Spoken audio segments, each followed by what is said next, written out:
Welcome to the Ancestral Findings Podcast.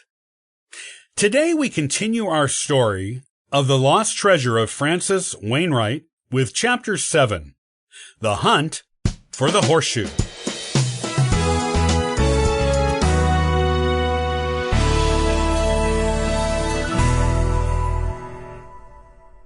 Thanks to some genius internet detective work by Grace, the Willick grandchildren didn't have to go all the way to Ipswich after all.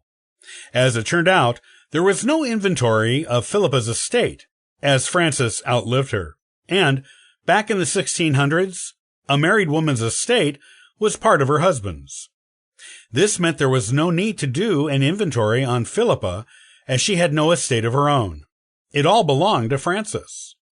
Only single women and widows, who had not remarried, had estate inventories. If a will had ever existed for Francis, it was lost to time or hidden in some distant relative's attic. However, there was an inventory of his estate, which included many household items that Philippa probably used, or may have even been brought into the marriage by her as part of her dowry. Among the things listed in Francis's estate were 5 horseshoes.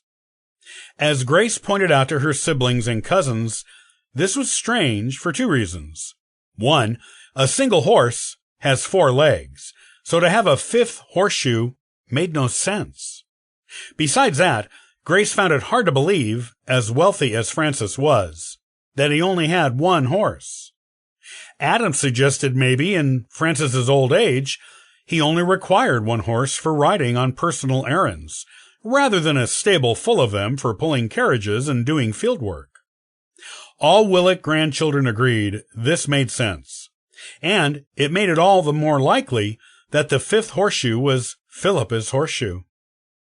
The second reason it was odd, according to Grace, was that horseshoes would not normally be listed in an inventory of estate, because they were presumably on 1 or more horses. They wouldn't be mentioned because they were nailed to the horses and therefore part of them. The horse or horses themselves would be listed in the inventory, and the shoes would be presumed to come along with them. The inventory list was rather long, as it would be for a wealthy man like Francis, and farther down it, after the discussion about the horseshoes, Grace did find exactly 1 horse listed as belonging to Francis at the time he died. Based on what they knew and or deducted about horseshoes in the 1600s, all 5 Willick grandchildren agreed that 4 of the horseshoes listed in the inventory were probably new and not yet assigned to a horse. The 5th had to be Philippa's. But where did it go? The inventory told them it existed in Francis's household when he died, but it didn't indicate where it went.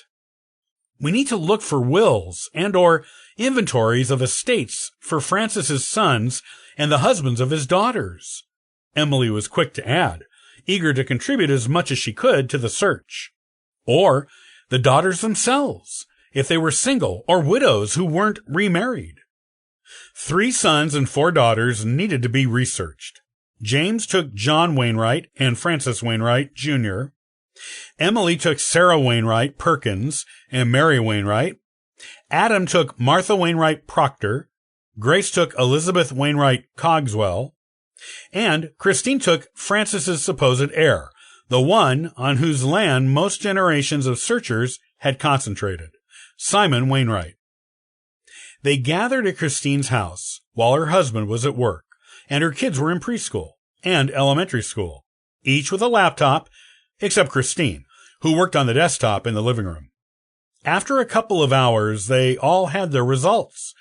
Not surprisingly, it was Christine who looked into the estate of the famous Simon Wainwright, who came up with something useful. Simon's inventory of estate mentions 1 horseshoe, she announced to her assembled guests. That can only be his mother, Philippa's horseshoe. Right? Otherwise, why mention just 1 horseshoe as part of an estate? Singling it out like that seems to mean it is somehow special. I agree, said James, and the others nodded as well. There's no will? Not that I can find, Christine said sadly. What next then? asked Adam. Look for the wills and inventories of estate of Simon's children? That's exactly what we do, said the computer-fluent, code-writing Grace. And back to work they went. This time was a little easier, as there were 4 daughters and 1 son, which meant 5 children in total, 1 for each of them to research. It was Emily who found the piece of golden information this time. Mehitable Wainwright had the horseshoe, she announced after a period of searching. Everyone set down their laptops. Christine left her computer, and they all came to gather around Emily. Tell us, James urged. Well, Emily said, enjoying getting to be the one to tell the story for a change, Mehitable Wainwright was one of 4 daughters of Simon, and a granddaughter of Francis and Philippa. Mehitable married Richard Saltonstall, and they had 1 known child together, though it's possible they had more who died before they got out of childhood or were unrecorded. Either way, any other children died before her because they are not mentioned in her will.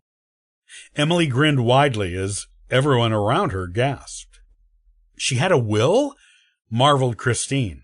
That was like gold to anyone doing family history, especially during the 1700s. She sure did, continued Emily. Mehitable outlived her husband and only had 1 child left when she made her will. She never remarried, so she got to make her own will, as her estate was her own, with no husband to claim it on her behalf. She left many things to her nieces and nephews, but her only living child, Judge Richard Saltonstall, Jr., received the bulk of the estate, and anything she had that was of significant monetary or sentimental value. She actually mentions giving him my grandmother's engraved horseshoe, to be passed down to whichever of my son's daughters he sees fit. I did some more digging. Judge Richard Saltonstall only had 1 daughter who outlived him, Mary Cook Saltonstall Badger, wife of Moses Badger. The horseshoe had to go with her. All the Willick grandchildren smiled, including Emily. They were hot on the trail of the potentially valuable clue the horseshoe represented.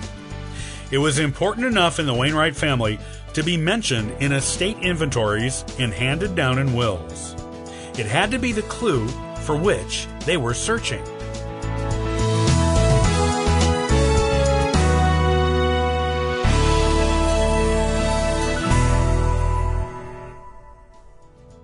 Thanks for listening to the Ancestral Findings Podcast. For free resources to help you in your genealogy research, you can visit ancestralfindings.com.